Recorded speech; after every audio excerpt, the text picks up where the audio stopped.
Welcome to Recruiter Wins, your bite-sized 15-minute podcast with your host, Zach Gallinger. This is the show where every guest answers one simple question. Tell me about your biggest recruiting win. You'll hear everything from gut-wrenching candidate conversations to game-changing business development wins. Real stories with lessons you can actually use in your next search. Hello and welcome to another episode of Recruiter Wins. My name is Zach Gallinger and I'm the founder of Talent Hero Media, a digital marketing agency that works exclusively with recruiters. In this podcast, we sit down with a highly successful recruiting expert to ask them a single question. Tell me about your biggest recruiting win. Our guest today is Sam Hodz, the Director of Talent Acquisition and Executive Operations at Amplify People. Sam has been working in the recruiting industry for about 15 years and is coming to us with a great story about what can happen when you give someone a chance. All right, Sam, so let's get started. Tell me about your biggest recruiting win. Yeah, thanks so much for having me, Zach. Over 15 years, there's a lot of impactful stories that I could share. I chose this one because I think it really highlights just what you said, giving people a chance. I had somebody in the integration space come to me, a business owner, and originally we were talking and they felt like a technician was what they really needed to join their team. And through conversations, we realized that while a technician would be really beneficial, they really needed somebody to help with the operations side, to manage projects that could grow into that operations manager position and allow them to scale their business so they could be working on the business instead of in it. And so through that dialogue and uncovering what it is they were really trying to accomplish, me and the team set out to really identify some potential candidates for them to review. And over the course of that kind of sourcing journey, we had a lot of people come with a good amount of experience, not just in project management and operations, but in the AV space specifically. And then one resume hit my desk. And it was somebody with zero custom integration experience who had not worked for any AV integrator in their career. They hadn't had the title of project manager, let alone anything in operations. And their resume was really kind of taking on admin tasks at a variety of maybe adjacent industries like construction, for instance, but nothing directly related. So on paper, there were far better people to reach out to. But for me, I've always kind of believed if there's 75% interest, if there's something that you can find that's at least 75% there, it's worth hearing the story to get the rest of the 25%.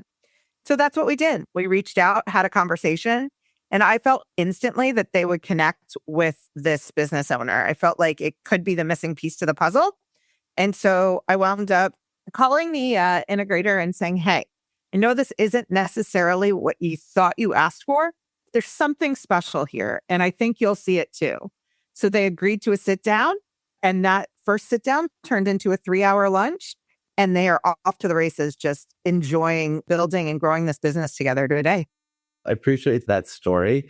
And I do like to hear about these. I know a lot of the guests who've come on our show have told us, these types of like stories that are very feel good. And I think that sort of speaks a lot to why recruiters enjoy their job, which is that I think it allows you to kind of really help people out in a way that may often not be sort of understood by people outside of recruiting.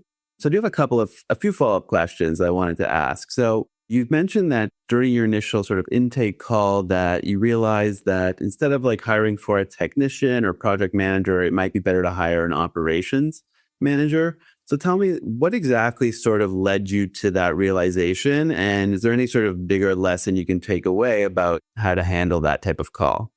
Absolutely. No, for me, I've always approached kind of intake or onboarding calls with a little bit of skepticism, if you will, a natural intrigue or curiosity, because oftentimes people choose a talent partner, a recruiter, because they don't 100% know how to articulate what it is that they want. And they want somebody to partner with them and have that dialogue. And so I approached this conversation very similarly. And so through discussion, he was doing a lot of the technician work himself, plus running the business. And so he was like, well, if I get somebody to take the technician work, then that frees me up to do all of these other things, but I still won't be able to accomplish my ultimate goal of opening another location because I'd still be tied here. And so that was kind of the key that unlocked it for me, was like, so ultimately what you're trying to do is get yourself so you can be removed completely from this day-to-day location so you could focus on scaling the business somewhere else. That needs oversight, somebody that can develop standard operating procedures, that can communicate with your technicians on site so you don't have to be there showing them. They could have somebody leading the charge so that you could focus elsewhere. So that was really kind of what unlocked it all. So it sounds like it's paying close attention and kind of thinking a bit deeper than what might be shared with you directly. For me, there's a lot of things that people think of when they think of the recruiting space, but I feel like people that are successful in this space and really enjoy what they're doing aren't just order takers, that they're actually consulting with candidates and clients alike to find that match. And so that's how I choose to approach it. All right. So just walk me through for the next question, when you have this candidate with zero relevant industry experience, how do you speak to the client to get them to take that person seriously? Yeah, I think that, it really goes back to what we were talking about before, and it starts with that initial intake call. If I had just taken an order and been an order taker, I wouldn't have buy-in from this client. They would have no reason to trust that I had their best interest at heart.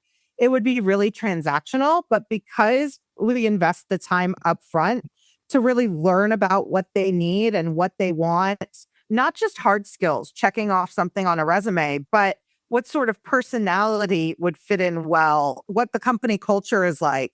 Because we understood all of those other things, I was able to reach out directly and have a phone call and say, here's why I think this is somebody you should consider. I understand if I had just sent the resume over and had just kind of flung it over and hoped for the best, this wouldn't have been a story I'm sharing today.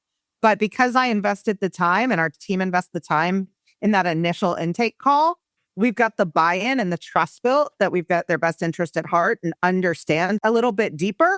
And so I'm able to have that dialogue.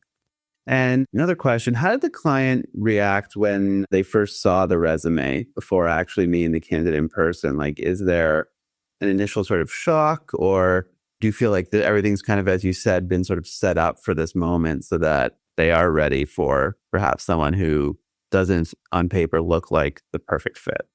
Well, my approach in these situations is to never just send over the resume. So for me, I've made a phone call and said, before I show you this, let me give you the why I think this is something you should consider. So they're able to go into it without that shock value.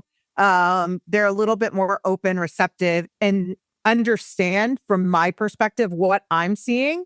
They're able to read between the lines. They don't have to fill in that 25%. I've given it to them. Right. Okay. And one final question. I'm going to go a little bit outside of the story that you told, but I've noticed, as you said, you've been in the industry for 15 years, which, it definitely makes you a veteran recruiter.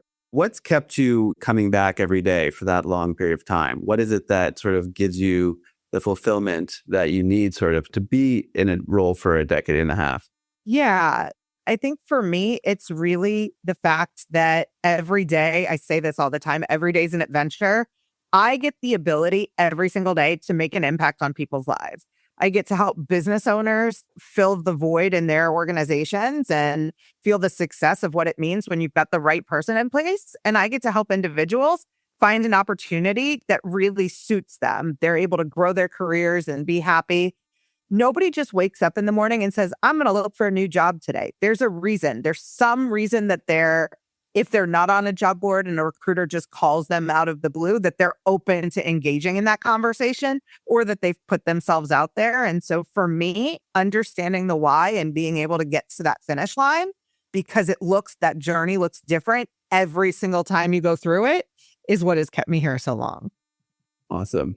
All right. So that's kind of all I have today. So I appreciate, again, you taking the time to speak with me today, and I hope you have a great rest of your day. Thank you so much. You too, Zach. All right. Bye. Thanks for listening to Recruiter Wins. This episode has been brought to you by Talent Hero Media, the digital marketing agency that works exclusively with recruiters to help them win more business and scale faster.